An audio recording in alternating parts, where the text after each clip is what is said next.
Well, here we are. It is Friday, July 7th, 2023, and this, of course, is the weekly video. Lots been going on this week, and I hope everybody had a great 4th of July. We did. We had some of the kids were over. We had lobsters one night. We had some guests from out of town that came over and visited, brought their kids, and had a great time. The weather wasn't great. We had a lot of rain, but now it's I don't know, it's 85 degrees out, bright sun, beautiful weather. And I hope you all had a really, really nice 4th of July. Celebrated. We had fireworks on the street. You couldn't park on our street. There were so many people in the neighborhood. We had a guest come, and one of my sons came on the way over and said, "Where do you park?" And normally there's loads and loads and loads of parking on our street, but there were probably 100 cars down here. So everybody was having a good time. So I hope you all had the same experience. A couple of things I wanted to mention. One is we were finally able to figure out what was going on the newsletter page. As you recall, we've been having trouble getting the images, getting the text to load, but the images weren't importing. And we'd been in touch with the company that created the software that we use. We were in touch with some people that were involved with the basic framework for Genesis that run the website, all this technical mumbo jumbo, eBay, and finally they between them came up with what was going on, and it was something we were able to resolve. And as you can see, this is the page for the week. It's already been updated and everything is in there. There's a lot in here this week too. And we're going to go through some of the highlights at the end. There's a couple of lots in particular that are listed that I really want to point out, especially if you're interested in Chinese paintings. There is a sleeper in the pile. And we're going to get to that toward the end, and some other things that are pretty good that we came across. So stick around. One of the things I also wanted to mention was that coming up, those are like catagons and unusual formed catagon teapots. This is a sale that's coming up. These are on the global pages right now. This is a sale that's in a week. At Andrew Jones out in California has this really, we posted it on the global member pages, this really unusual blue and white catagon. 19th century, maybe early 19th century, beautifully potted. It's a very interesting teapot, and it's got sort of a Ming decoration on it, which is rather interesting. Sort of transitional period to late Ming to transitional period pattern. It's later than that, but boy, it's a really nice teapot along with a fairly traditional Canton teapot. But this is an interesting pot. So if you're a catagon collector, go over and check that out on the global pages if you're subscribed. And another thing that popped up is this is a sale down in New York that's on the global pages. If you want to buy tortoiseshell, beautiful, beautiful tortoiseshell card case. You usually see these carved in sandalwood and in ivory. This one's in tortoiseshell. Very, very nicely done, and it's on the U.S. pages. And there's a few other things. I'm going to run through them real quickly. This is at Revere Auctions, again on the global pages here in the States. And this looks like a Sun Qua painting or one of the major workshops. This is a really nice Chinese watercolor, beautifully done, and has this sort of nice brocaded edge frame or matting around the bottom. It's not Chinese, but it works with it pretty well, I think. And it has a sort of a birch or a maple frame. But this is a very nice looking watercolor. It's only estimated at $200 or $400. $400 to $800 should get there pretty easily. It's 7 by 12 inches. Nice looking picture. And then there's a bunch of things coming up let's see, this is again at Andrew Jones, a really nice big Swato charger, 18 inches in diameter with a phoenix in the middle, and then another one with a phoenix. But this is a very, very good one. It's a nice type. And it's got a minimal estimate on it. And then these, if you're an export buyer, these are also at the Jones sale on the global pages. The really interesting pattern, these treed landscape patterns. This is not a pattern you see much. I've only seen it actually a couple times that I can even recall, and there's a whole group of them here. The big platters are quite large. I think they're like 17 inches or something, 17 inches in width. Yeah, the big one is 17 inches wide. There's another one here, another one. The lot is very moderately estimated, only $300 to $400. I have no idea why it's such a low estimate, but if you can get it for anywhere close to that, you stole them. And if you're a dealer, you can make money on it. And they've miscatalogued these. These are Japanese cruets, 18th century, very, very nicely done. Amari, Japanese Amari, not Chinese. They have them listed as Chinese. They are not. One of them has a bit of a repair or damage up in here, but very unusual, very nicely done, fairly rare form. If you're an Arita buyer, I would suggest you get over there and take a look at those. They've got nothing for an estimate, and they've been miscatalogued as Chinese. So the Chinese buyers are going to look at them, and if you're a Japanese buyer, go over and look at them. They're listed as Chinese, but the Chinese collectors around the world will look at them and say, "Well, I don't buy those. Those are Japanese," and the Japanese buyers may have a hard time finding them. It often happens. It's one of the ways you can get some great buys at an auction if they miscategorize something, because it's not going to turn up in search results, and the people that buy in the category that it's been miscategorized to aren't going to buy it. So sometimes you can grab a great bargain that way. And these are very nice. These are 18th century cruets. Really, really nicely done. And then there's this, and right in the middle of this is the piece that just caught my attention. These are nice blue and white pieces, fairly well-known types. But the plate in the middle is a nice Kangxi plate, fairly rare type, very well-known. If you're a Kangxi collector, you recognize it right away with the boy on the balustrade, and then all the precious objects floating around it. The entire lot is only estimated at $400 to $600. Seems like a smart dealer could buy that lot, take out the Kangxi plate for himself, and sell off the rest and come out of it probably with a 50% profit or more. All right, and then lastly, same thing here. Another set, same sale at Jones. Very nice blue and white pieces. There's a set of, I think there's 5 of each. Yeah, 1, 2, 3, 4, 5. 1, 2, 3, 4, 5, 6, 7. Oh, there's 8 of these, 8 of those big plates. These are nice. The ones on the left in particular, very, very nice. And they're only estimated at $400 to $600 for the whole lot. They're the 11.5 inches in diameter. Beautiful quality. What's there to say? There's if they go for anywhere close to that estimate, even the high estimate, there's some money left in it if you're a dealer, and if you're looking to do a wall in your house or something great, buy them all and put them up, get the hangers, go to town with it. Right now, too, it's a fairly quiet period. Check out if you're on the global pages, also check out the on the Christie's site, I think it's linked off the Christie's page, is Rasmussen sale coming up over in Europe. If you're over there, have a look at that. And right now, you won't be seeing a lot of auctions in Europe as we head into July and of course, August, when lots of people go away over there for the month, and there aren't too many auctions happening. In the United States, it gets a little quiet. I expect to see some sales down at Eldred's coming in. They usually have a couple of big blowouts in the summer, and a few. Raffaello Sauna on Cape Cod might be having a sale coming up. I haven't seen anything from him yet. He usually does them, but we'll see. We'll see. But there's July and August get a little quiet, and then boom, in September it's going to get real busy. I suspect, as it always does. So there's a lot going on. A couple of things that sold last week on eBay, and there's a couple of things I think were relative bargains, and there were some things that brought lots of money, and we're going to go through them. This, I think, was a great buy. This was a Japanese cloisonne plate. The seller wasn't quite certain whether it was Chinese or Japanese. It was Japanese, but it's an unusual pattern. With these mountain landscape scenes in the foreground, with the lake coming in and this beautiful blue sky above it. This was a nice piece of cloisonne, and I was stunned by the price. It sold for $52. This is a beautifully done piece of cloisonne, and because it's sort of unusually decorated, maybe people didn't look at it terribly carefully, but this is a sort of a rare one, and it should have sold for $400 or $500, and somebody picked it up for $52 plus $15 in shipping from there to here, wherever. It's down in Florida. That was in Lake Worth. That was a very interesting piece of cloisonne. If you're a Japanese cloisonne buyer, like I always say, leave a bid for it. Just leave a bid, and it didn't have any damage to it.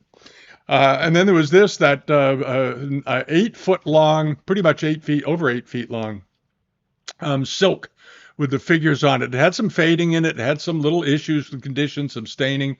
I suspect whoever bought it's going to take it to a textile store and get it cleaned up, because this is a very nice piece of silk. It's got some rough aspects to it as far as the colors go, but the design is quite good.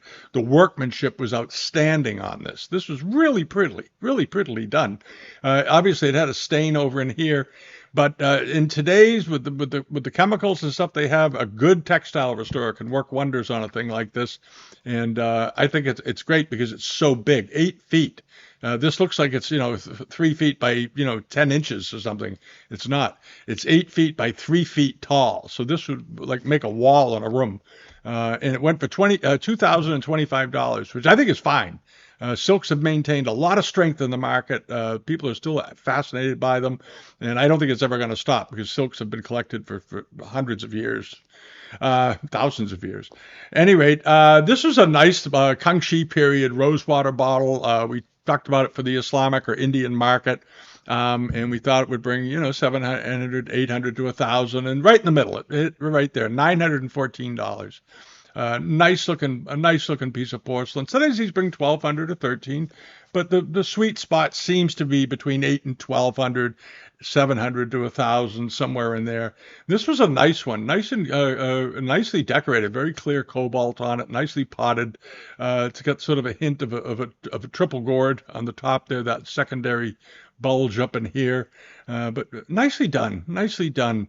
And the bottom of it looked quite good. There's the foot rim on it, typical Kangxi type of foot, very neatly finished, very crisp, very fine quality, exceptionally fine quality porcelain revealed here where it's unglazed. That's really, really, really nice quality porcelain.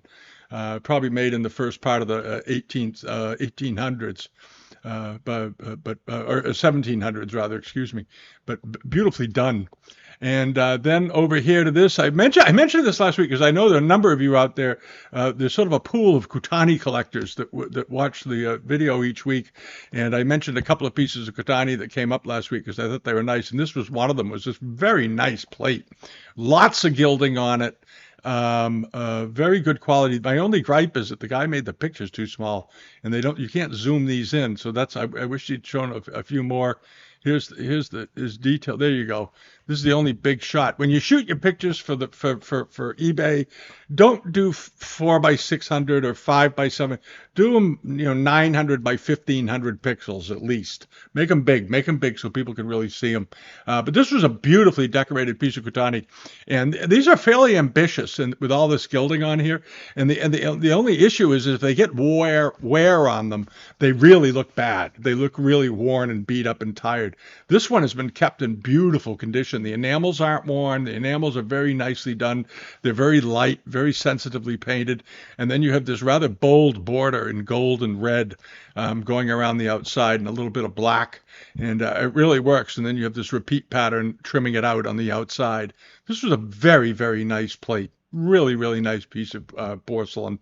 And Meiji period ended up selling. I always think these are such a great buy. $228 for this, and when you think about that, what this sells for, and what you get for $228 from a piece of porcelain from China, and I know they're not the same, and it's not always a great thing to make a comparison, but the difference in quality for what you get for $1 in China versus what you get for $1 in Japan these days, especially, is the gap between them as far as some of the quality is rather breathtaking at times. I mean, I understand that Chinese things are more valuable, but it absolutely flabbergasts me that something of this incredible quality is only worth a couple of $100. And a piece of mediocre, rose mandarin can be worth that. So, at any rate, I would much rather have this piece of Kutani, obviously. So anyway, but it's beautiful. It was a beautiful thing, and I think whoever got it got a nice buy. And then over to this very nice export wear blue and white teapot with the gilding on it. The gilding is still in it. They did this gilding technique around here and on the spouts. It was sort of an extra thing when they were ordering export wares. You could get it just in blue and white. But if you wanted to pay a little extra, they would do some gilt work on it and gilt trim it and put gilding on the berry and the handle and down here and all this. And that was sort of an extra thing that you paid for. And usually they only did them to the pieces that had the nicest cobalt decoration. They would add a little gilding to it. And this was a nice one. And it sold for $326 US. Nice looking pot with about $40 worth of shipping. Very good quality. Obviously, it's not the entire set, but it's a start. All right. And then over here to this nice Tuk Chong company, late 19th century silver set. Beautifully done, very chic, very modern. I mean, somebody could be making that same pattern today, and it would look absolutely great as modern, very modern looking silver. But this is Chinese silver from the late 19th century, way ahead of its time, way ahead of its time. Beautifully decorated with the bamboo trees all around it. There it is, lovely handle.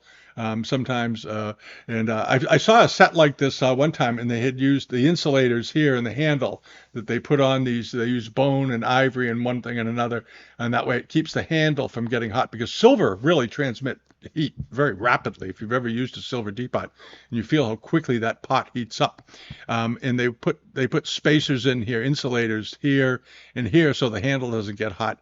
And I saw a set very similar to this once, and they had lapis lazuli spacers and malachite. Very chic. I thought it was quite exceptional. And this was a nice set too. Went for $1,383, and the seller was Super Shrink.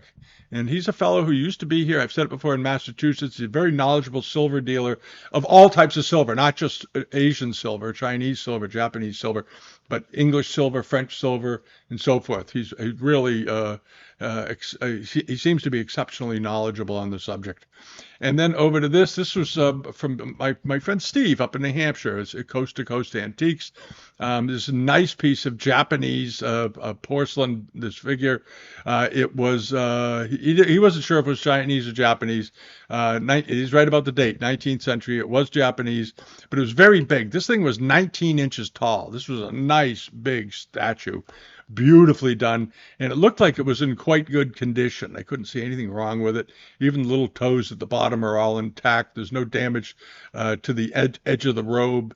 Places you want to look on things like this are always the fingers, the high points on the head, the toes, and the edges of the fabrics. If there are fabrics hanging off, you always want to check the edges for damage, especially start there. But always start with the fingers. I don't know why, but the fingers always seem to get it first. If something's going to happen to a porcelain that has a human figure, something with hands, the fingertips always seem to get broken first. I have no idea why that happens because there are other places just as vulnerable, and they don't tend to do that. But anyway, $260 for a lovely piece of Meiji period porcelain. Nice thing, and big. And this was the other piece that Coast to Coast was selling too, was this big Japanese Kutani vase. We talked about it a bit because it was so unusually large. There's a Canada Dry soda can down in the corner to give you some idea how big this vase was.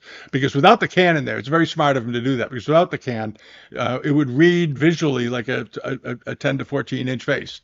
And clearly not the case on this one. It was 31 inches tall, had a hairline in the upper rim here, but the top of it was beautifully decorated with phoenixes going around the interior, and then these sort of modified elephant head handles, and again ascending phoenixes above dragons, and that beautiful blue lapping wave at the bottom. This was very nice.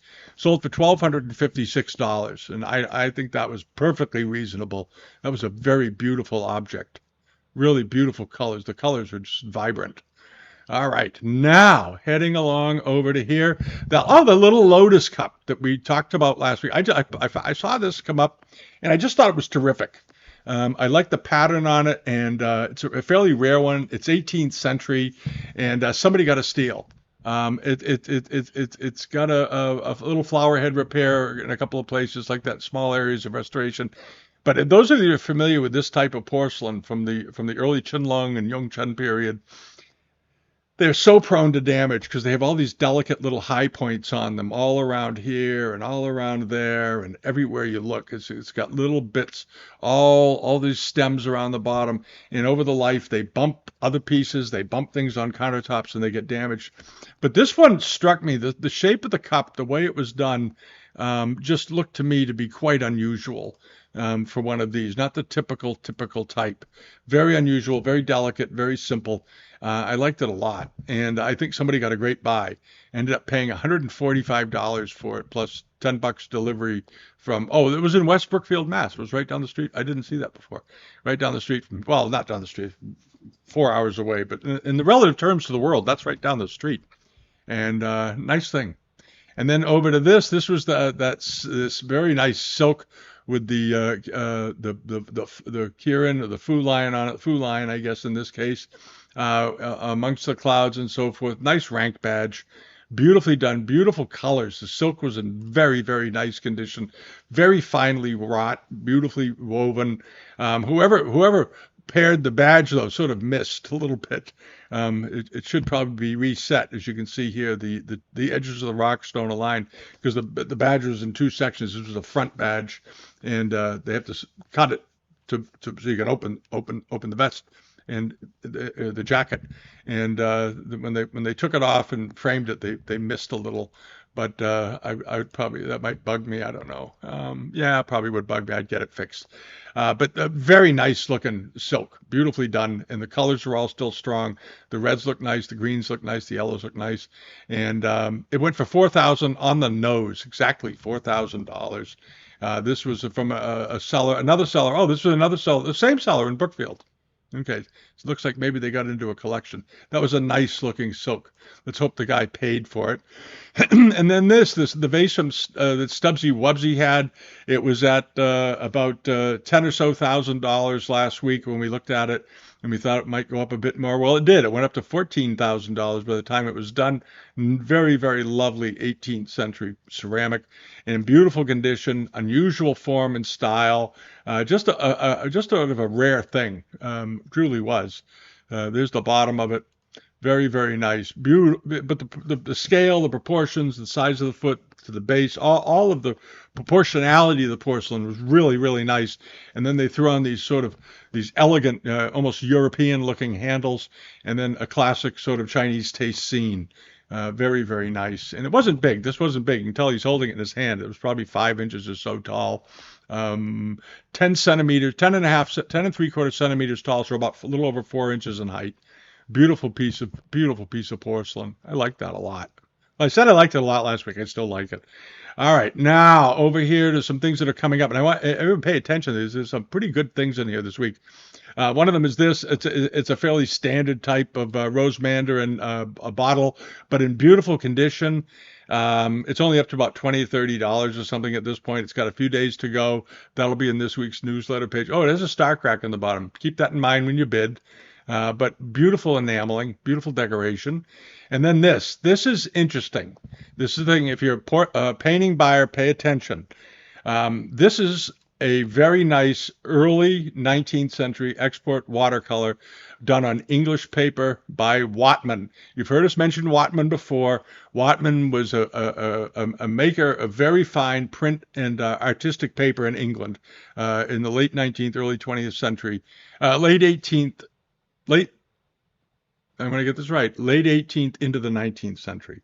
This paper was dated 1807, Whatman. And this, of course, is a very well-known type of Chinese export painting, but on Whatman paper, which makes all the difference in the world on these. This one is a buy it now for $250. It's on the newsletter page right now. Scroll down and grab it. One of you got to buy this thing. It's $250. These paintings typically are worth all day long on Whatman paper between $800 and $1,500 a piece. And this one, for some reason, the buyer has put it up for $250. I have no idea why. It may be a mistake. Maybe he didn't know about the difference between. Even if this was just an export painting without the Whatman paper, it's still a great buy. I own several of these, so I was tempted to buy this one too, to be very honest with you. As I was putting it in, I said, maybe I'll just do a buy it now and take it. And I thought, but other people like them too, and I already have a few of them, so the heck with it. But anyway, this is a really nice painting, and if you've been looking for a good piece of early 19th century Chinese watercolor for the export market, and it's pretty good size too. It's they give the dimensions 13 by 17. Including the margins. That's the sheet size. So it's a good size picture, and it would look beautiful framed. It's got some foxing on it here and there, but once it's in a frame and on a nice acid-free backing and so forth, it'll be fine. And you can always get the foxing taken out at a paper conservator if you want. But again, rare bird, and they don't turn up very often. And he was smart enough to include a picture of the watermark in the paper, because that's where you find it. You find it on the lower right, nearly always on these in big print. Whatman, 1807. All right, now over to this. Another nice pair of vases. These are late 19th century, late Qing, but on cobalt ground with gilt and then femi-vert decoration. Very, very nice looking. They are 14 inches tall, so they're good size, almost an ideal size. That 14, 12 to 15 inch range. Very lovely looking, and like I said, they were probably made around 1880 or so, 1890. Nice quality, beautifully decorated, no wear. And what are they up to? $272. They close tomorrow, Saturday. Expect them to get up to 2,000 probably. They should get there, and they're worth it. These are nice vases. Even if you really want them, $1,200 a piece for them would not be unreasonable. So keep that in mind. Right now they're at 272. Sometimes when people see these, they say, "Well, they're only at 272. I'll just put 800 on them." You're probably not going to get them at 800. Think about what they're worth each, multiply it times two, add a little bit extra for the premium of buying a pair, and then figure the value from there. So what are they worth? Yeah, $1,200 a piece. It should be, but it's a safe way to buy them. All right, and you may not get them still. They still may go for 3 or 4,000. You never know, but those are nice. And then this Chinese Qing rosewood panel with this beautiful mother of pearl inlay in it. They also did these in Vietnam, so these possibly could be a Vietnamese panel or Chinese for the Vietnamese market. But really wonderful mother of pearl inlay on this thing. Spectacular. I suspect it's either a door panel or a tabletop. They just call it a panel. How big is this thing? I didn't look at the size. Hold on. 22 by 13 inches. Oh, so you could use it for anything. You could put it on a stand. You could put it on a wall. I'd be inclined to drop a nice simple frame around it and just hang it on a wall. Very nice work. Beautiful, beautiful work. If you like inlaid material, this is a nice thing to look at. It's only up to $26. It closes tomorrow. It should do well. I mean, it should bring $300 or $400. But very, very attractive thing. Really, really is. And then this sort of 18th century Kangxi style jar. I'm not convinced it's Kangxi, but I do think it's 18th century. And they did make these, obviously, during that time. But it's beautifully done. Very famous pattern. These lobed, sort of lotus-y shaped cartouches, and then filled in with, here you have incense burners, vases, peacock feathers, stack of books, a little incense burner over here, and so forth. Very, very nice. And there's the end. There's the top. Nice looking cover on it. It's certainly 18th century ceramic. I don't know if it's Kangxi or not. You have to sort of handle it to get a better sense of it sometimes with these, because these are very, very popular. This is a nice jar, though. And it's up to $215. Closes Sunday. How tall is it? Always check the height before you say what you think it'll bring. 9 inches. Okay, it's a standard size. Should bring 600 to 800 anyway, maybe a little bit more. But nice looking jar with a cover. The cover's got a hairline in the cover, in the wood cover, but who cares? It's not original to the piece anyway. It was added 100 years later. And because it's a early 20th century cover. And then over here to this, another nice looking piece of silk with this sort of jacquardy looking edging around it. I can't really tell what that is. But the silk panels in the middle are nice with these floral rondelles running down it, apricot ground, and then you have these peony trees growing up, a pair of peony trees growing up with flowers and butterflies fluttering around them. Very pretty. But I'm trying to figure out what that board. I guess it's just a regular. I think what it is it's confusing visually because they have it on top of a carpet of some kind. That's what's going on here. Okay, I couldn't figure out what it was. This outer area here has nothing to do with it. They've laid it on a confusing background. The silk ends here. Okay, because I couldn't figure out what the heck that was. Thought they just grabbed some oddball backing. No, it's a carpet in their house. In the future, don't do that. Always give things a plain background so you don't confuse it visually. It's got 2 days to go. It's up to $540. Exceptionally large. So what do they mean by exceptionally large? How big is exceptional? Oh, it is large. The panel is 65 inches by 35 inches. So it's basically 5 by 3 feet. It's good size. I don't know if that's exceptionally large, but it's good size. And it's in nice condition and should bring $1,200 to $1,500 $100. But I like the pair of the peony trees one growing here and one growing there. I think that's a very visually successful idea. And then you have the rondelles floating above it. It's probably like an altar hanging or something like that, but nice quality. And then over to this. This is one of the prettiest pieces of silk. The colors are luscious on this thing. That's all you can say. I wish they'd showed the back of it because I can't really see it doesn't pull in enough for me to see the knots very well. But beautiful piece of silk.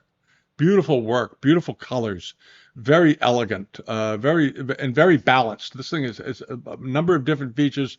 It's not asymmetrical in any way, particularly, but you have butterflies and peonies, and then so forth. And you have a phoenix. That's what he's doing is you see the tail of the phoenix down here, and he's going up and around behind the peony, and then coming out up over the top of it. So he's sort of swooping over.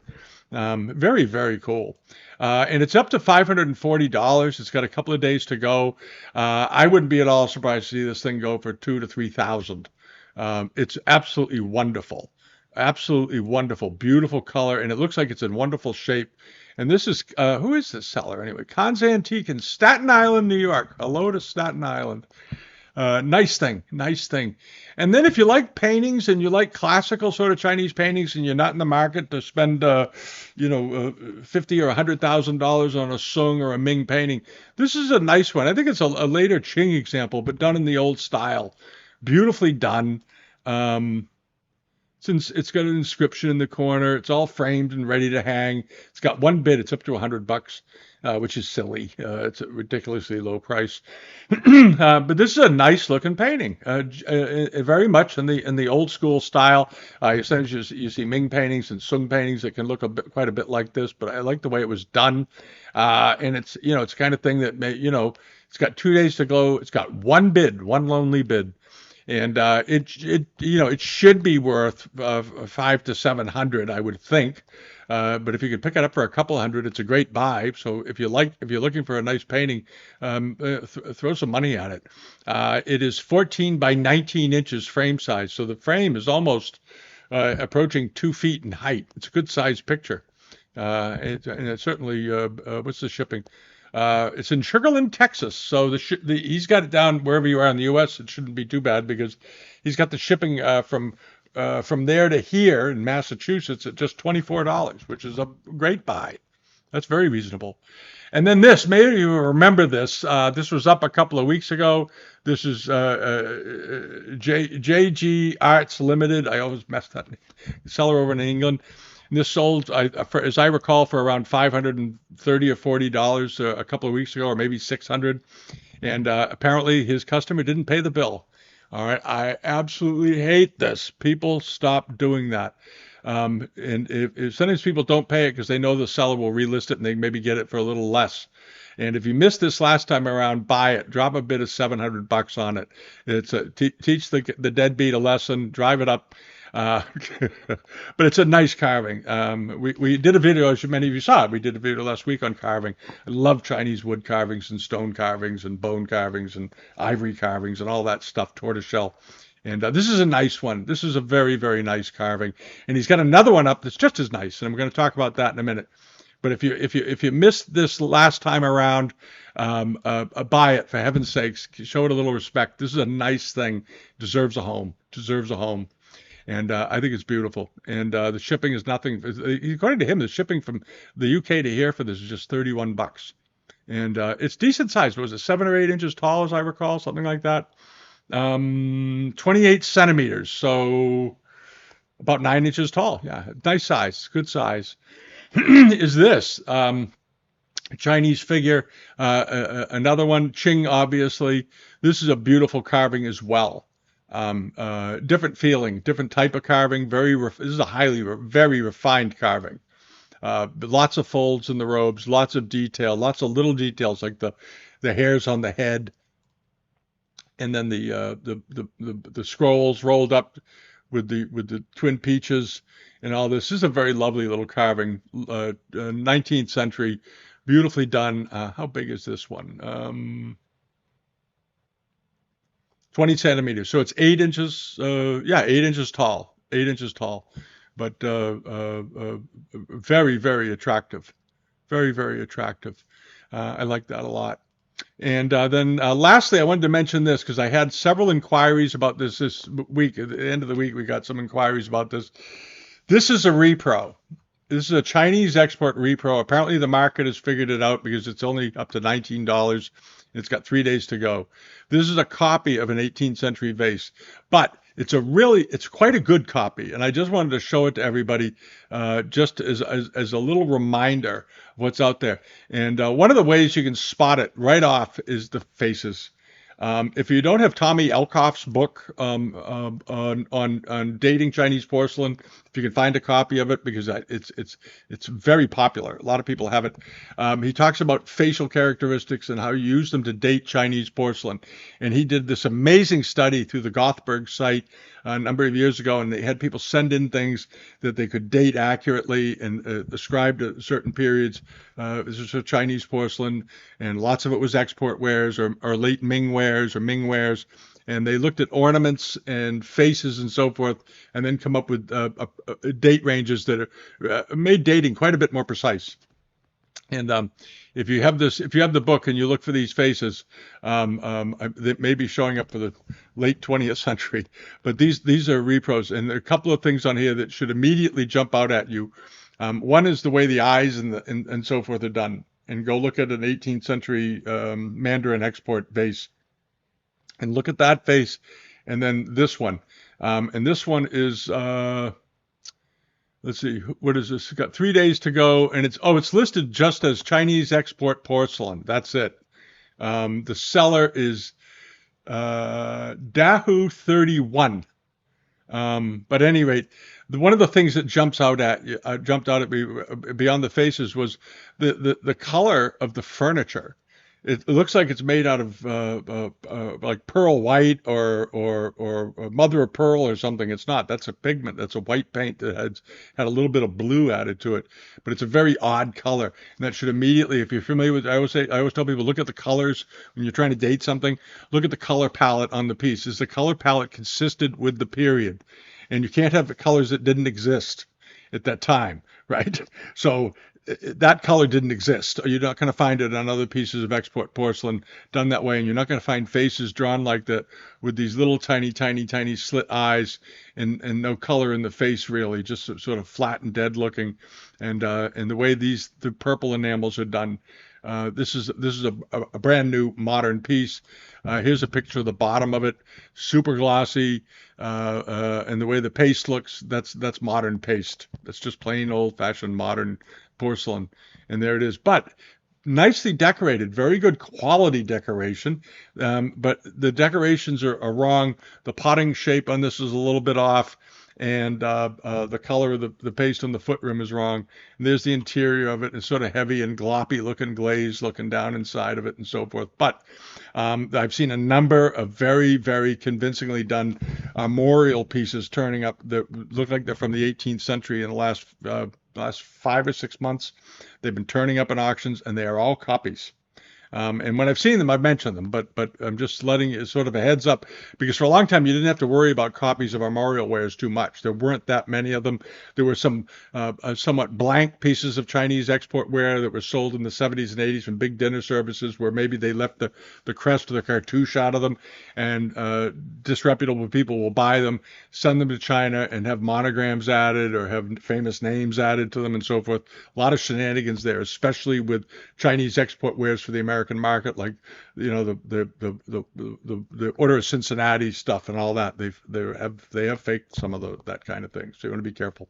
But anyway, this is a reproduction, and I just wanted to share it with you to show you that like I said, a number of people asked me about it this week. They want to know. One guy said it looks really good, but it looks a little bit odd.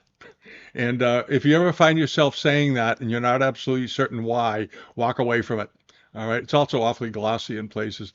But at any rate, it's up to $19. Hopefully it doesn't get too much further. And because it's not an antique at all. It's this was made within the last 10 or so years. All right. Or within the last 20 years. But I think maybe within the last 5. All right. That's about it for the week. If you haven't subscribed yet to the newsletter page, please do come over to it. hop on the newsletter page. It's off the homepage up here, and sign up for it and get the weekly notifications when it comes out every Friday, and join the neighborhood. And we'll be doing some videos. I took a little time off this week, I have to admit. After the 4th of July, we were a little tired and we had some things going on, and sort of have been slow to get kick-started back up again. But I got some ideas for some things we're going to do next week. So check back, subscribe if you haven't, and here to the channel. And everybody have a wonderful weekend. Enjoy the weekend. Go to the beach or go wherever you go to have fun. All righty.